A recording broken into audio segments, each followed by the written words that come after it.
আসসালামু আলাইকুম, সবাইকে আমার পেজে স্বাগতম। চট্টগ্রামে দীর্ঘদিন ভ্যাপসা একটা বিরক্তিকর গরম থাকার পর বেশ কিছুদিন ধরে বৃষ্টি পড়ছে। ওয়েদারটা ঠান্ডা ঠান্ডা থাকায় খুব ইচ্ছে করছিল কোথাও থেকে ঘুরে আসা যাক। তাই আর দেরি না করে চটজলদি বেরিয়ে পড়লাম চট্টগ্রামের অন্যতম জনপ্রিয় স্থান নেভালের উদ্দেশ্যে।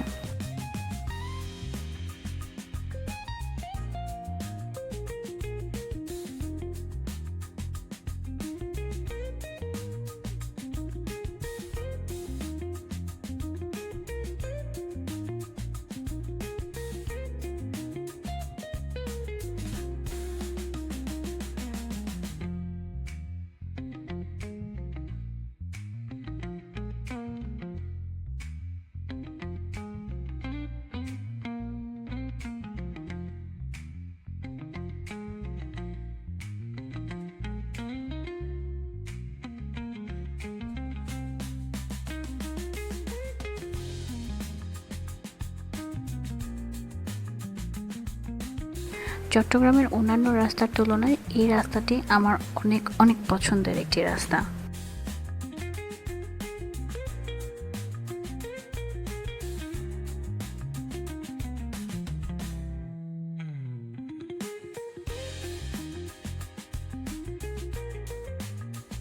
রাস্তার সৌন্দর্য আর ঠান্ডা একটা বাতাস উপভোগ করতে করতে আমরা অলমোস্ট চলে এসেছি।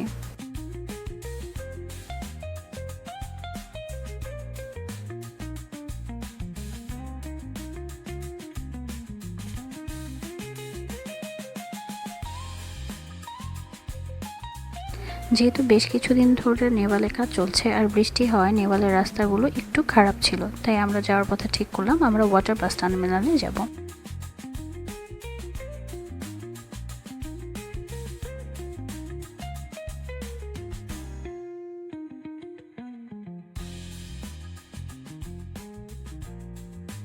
জনপ্রতি 200 টাকা করে টিকিট কেটে ঢুকে পড়লাম ওয়াটার বাস টার্মিনালের ভিতরে। যেহেতু আমার বড় মেয়ে 5 বছরের নিচে, তাই তার টিকিট লাগেনি।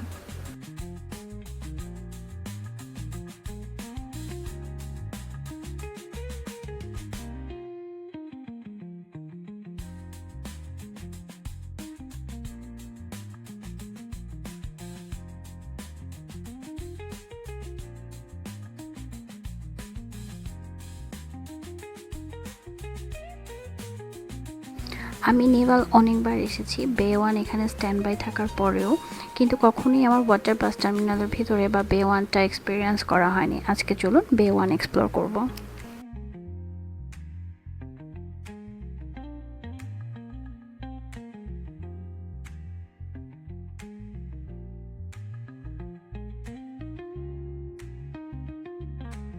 ফ্যামিলি নিয়ে বা ছোট বেবি নিয়ে এই জায়গাটা একদম পারফেক্ট একটা স্পট। একটা বিশাল স্পেস আছে, আপনারা চাইলে ফ্যামিলি নিয়ে বসে থাকতে পারবেন। বাচ্চারা এখানে কিডস জোনে খেলাধুলা করতে পারবে, ওরা একটু বিরক্ত করে না, ট্রাস্ট মি।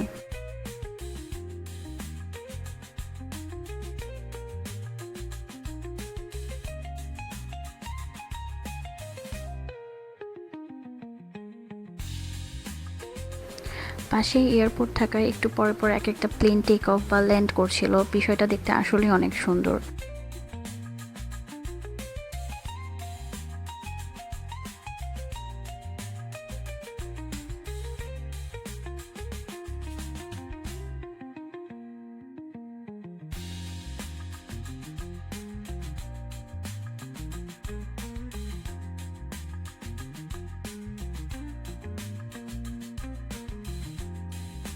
এইখান থেকে শিপটা দেখতে অ্যাকচুয়ালি অনেক আকর্ষণীয় লাগছিল। আর সবচেয়ে বেশি যদি কেউ এনজয় করে থাকে সেটা হচ্ছে আমার মেয়ে লামহা, সে অনেক ফ্রেন্ডস পায় এখানে।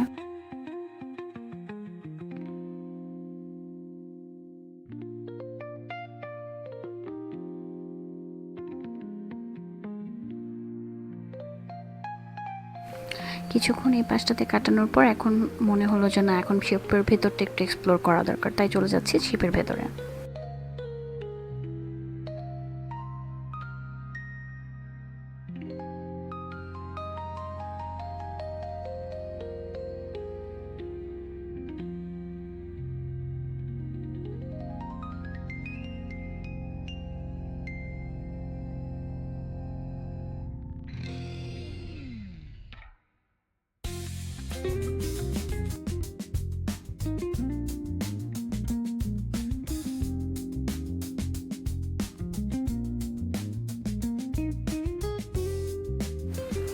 এই ব্রিজটা এত দোলে ভাই, আমি নিজেই ভয় পাচ্ছিলাম ব্রিজটা পার করার সময়।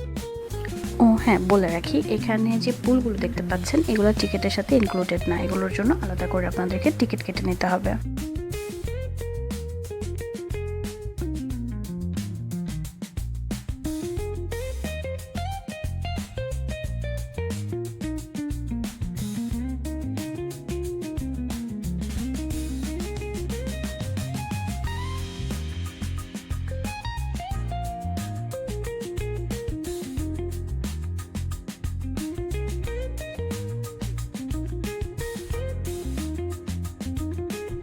টার্মিনালের এই পাশটাও অনেক সুন্দর, একদম ভাসমান নদীর উপরে থাকে। এই পাশ থেকে সানসেট মারাত্মক সুন্দর লাগে।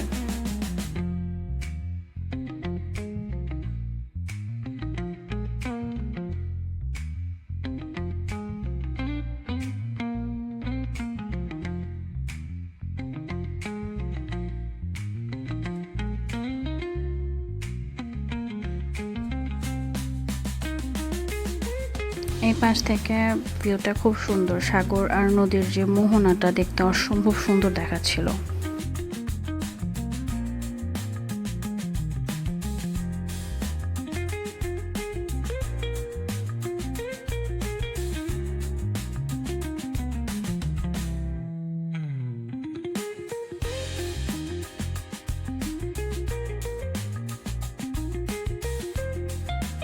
জাস্ট দেখেন, এত সুন্দর ভিউ, কেউ কখনোই বিরক্ত হবে না। এখানে বসে তো অনেকটা সময় কাটানো যাবে, অনেকটা সময়।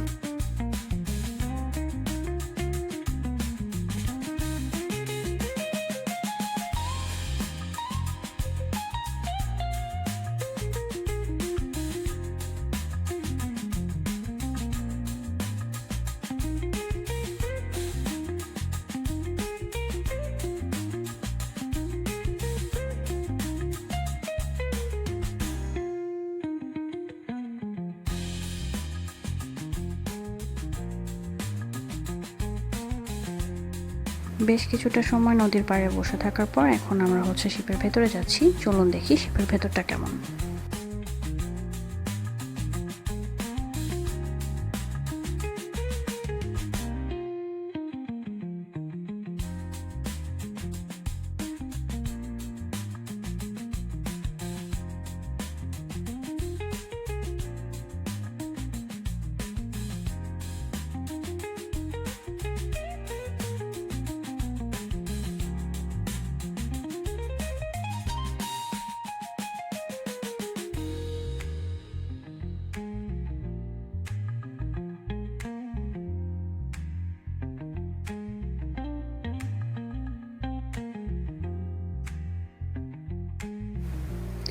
এই পাশটা এত সুন্দর, সবাই তো ছবি তুলছিল, কিন্তু আমি ছবি না তুলে সোজা শিপের উপরে চলে যাই। আমার শুধু একটাই টার্গেট ছিল, ডে লাইট থাকতে থাকতে আমি শিপের একদম টপ ফ্লোরে যাব।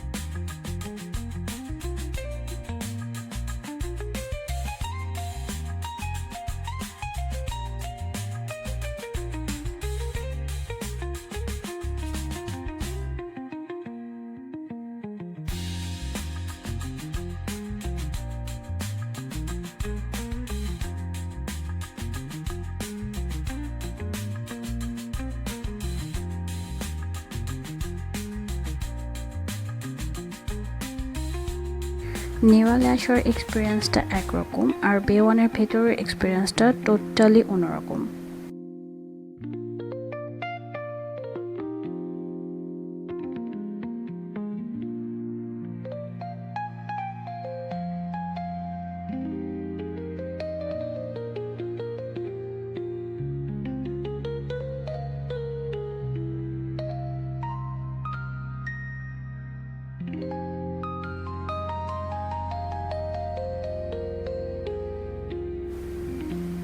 হাঁটতে হাঁটতে আমি ঠিক অ্যাকচুয়ালি খেয়াল করিনি, আমি একটা রেস্ট্রিক্টেড এরিয়াতে চলে যাই। এই পাশটাতে হচ্ছে কিচেন, এখানে কেউ আমাকে দেখেনি, কিন্তু সামনে গিয়ে যখন বিভিন্ন ধরনের পার্স মেশিন দেখতে পাই তখন বুঝতে পারি যে এটা একটা রেস্ট্রিক্টেড এরিয়া।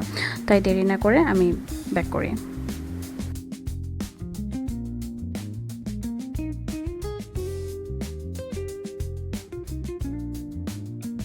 ফাইনালি আমি একদম শিপের টপ ফ্লোরে আছি। সামনে যদি আপনি দেখতে পারেন তাহলে এটা হচ্ছে কন্ট্রোল রুম, এখান থেকে শিপটা কন্ট্রোল করা হয়। ইভেন এই পাশটাও একটা রেস্ট্রিক্টেড এরিয়া। এখান থেকে নেভালটা অনেক সুন্দর দেখায়, ট্রাস্ট মি, অনেক সুন্দর দেখায়।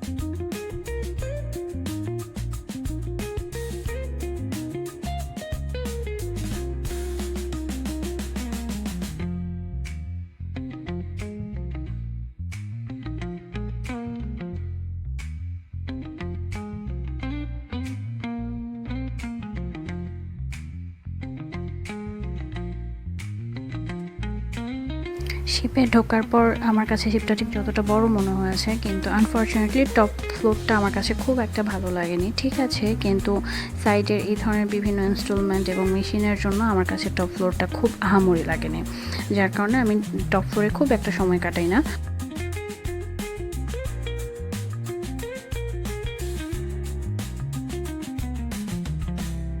কন্ট্রোল রুমের একজনকে রিকোয়েস্ট করে আমি অল্প সময়ের জন্য ঢুকে পড়ি কন্ট্রোল রুমের ভেতরে, কন্ট্রোল রুমটার ভেতরটা এক্সপ্লোর করার জন্য।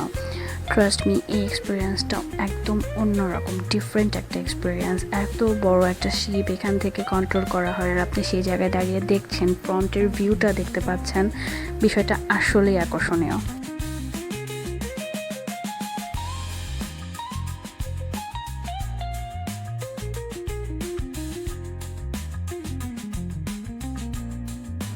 এখন আমি আছি শিপের অ্যাসেম্বলি হল বা ডেকো বলতে পারেন। এই স্টেজটাতে শিপ যখন সেন্ট মার্টিনের দিকে যায় তখন বিভিন্ন ধরনের প্রোগ্রাম হয়, আর সামনের দিকে গেলেই আপনারা পেয়ে যাবেন বে ওয়ান রেস্টুরেন্ট।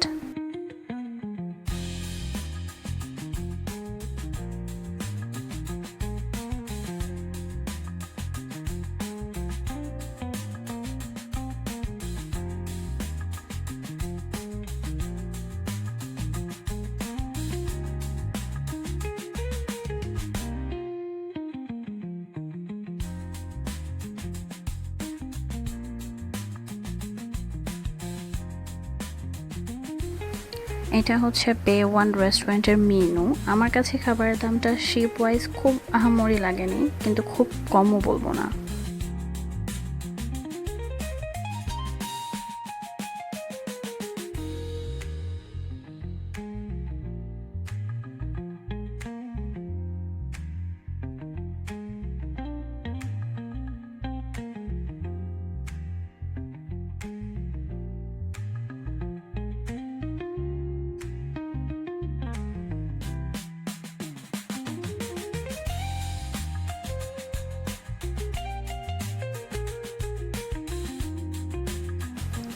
শিপটি যেহেতু একটি জাপানের শিপ, তাই বিভিন্ন পাশে আপনারা জাপানিজ লেখা দেখতে পারবেন।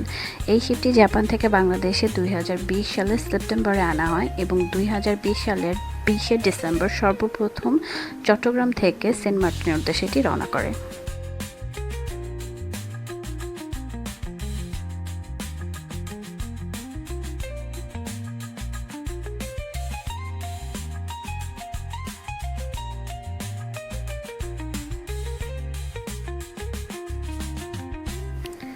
শিপের এই পাশটাতে আসছে হচ্ছে প্যাসেঞ্জার রুম অর্থাৎ কেবিন সাইড, তো এটা রেস্ট্রিক্টেড এরিয়া, এখানে প্রবেশ নিষেধ।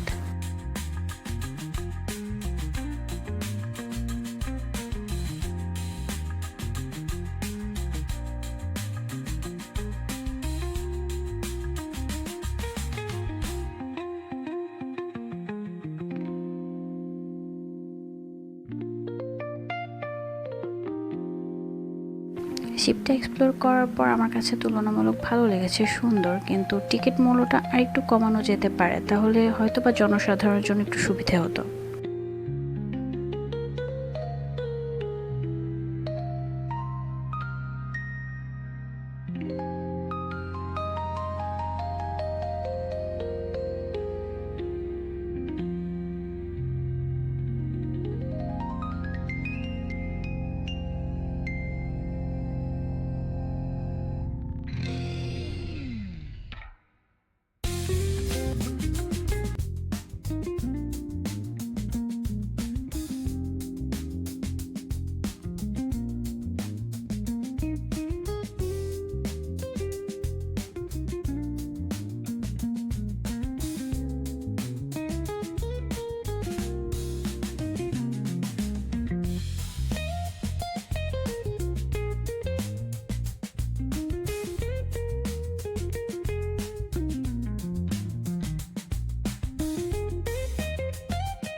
শিপের এই জায়গাটাতে আমরা দীর্ঘ একটা সময় পার করি, পুরোটা সন্ধ্যা নামা পর্যন্ত আমরা এখানেই ছিলাম।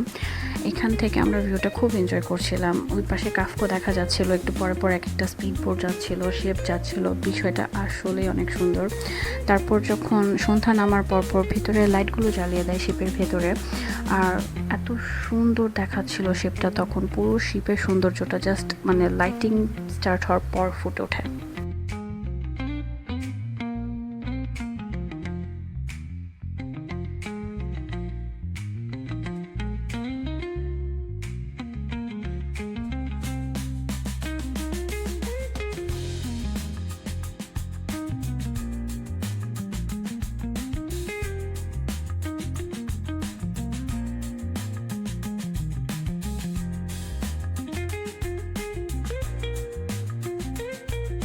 মোটামুটি বে ওয়ান এক্সপ্লোর করার পর আমার নেক্সট টার্গেট হচ্ছে সেন্ট মার্টিন। নেক্সট সিজনে যখনই শিপ ওপেন হবে, জাস্ট আমি তো সেন্ট মার্টিন যাচ্ছি, এটা মিস করা যায় না। এই জার্নিটা লিটারেলি মিস করা যায় না। অনেক সুন্দর একটা জার্নি হবে ইনশাআল্লাহ।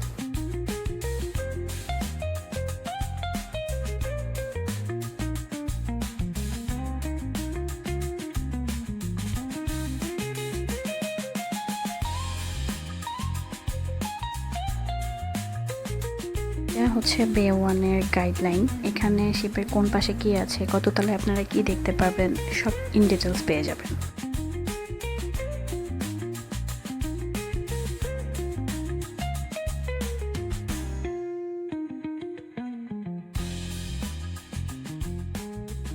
মোটামুটি পুরোটা বিকেল বা সন্ধ্যা নামার আগ পর্যন্ত শিপের ভেতরে থাকার পর এখন আমরা শিপ থেকে বের হয়ে আসি। আমার মেয়ে খুব জ্বালাচ্ছিল যে সে কিডস জোনে যাবে, সে খেলবে, তো যার জন্য আমরা এখন সামনে যে কিডস জোনটা বা স্পেসটা ছিল ওখানে চলে যাই।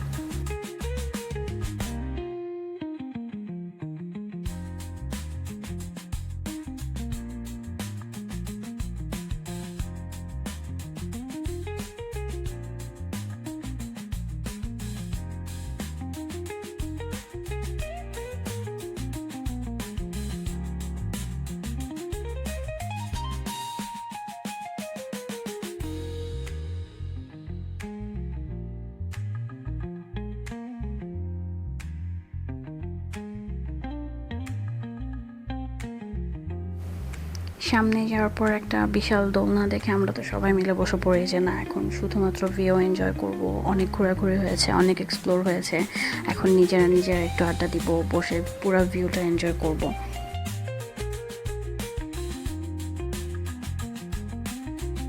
এই পাশ থেকে রাতের বেলা শিপটা এত সুন্দর লাগছিল, অসম্ভব সুন্দর লাগছিল।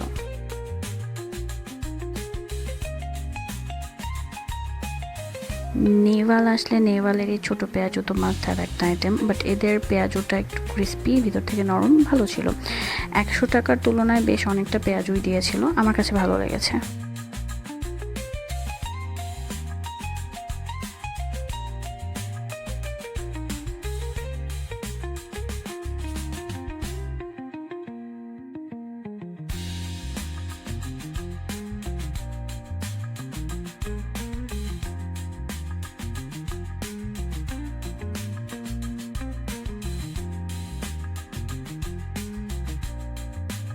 খাওয়া দাওয়া শেষ করে ভিউ এনজয় করতে করতে আমাকে অলরেডি চা দিয়ে দেয়। চাটাও ভালো ছিল, কিন্তু চা খেতে খেতে গুড়ি গুড়ি বৃষ্টি শুরু হয়ে যায়, যার জন্য আমরা খুব একটা দেরি করি না, আমরা বেরিয়ে পড়ি বাসার উদ্দেশ্যে।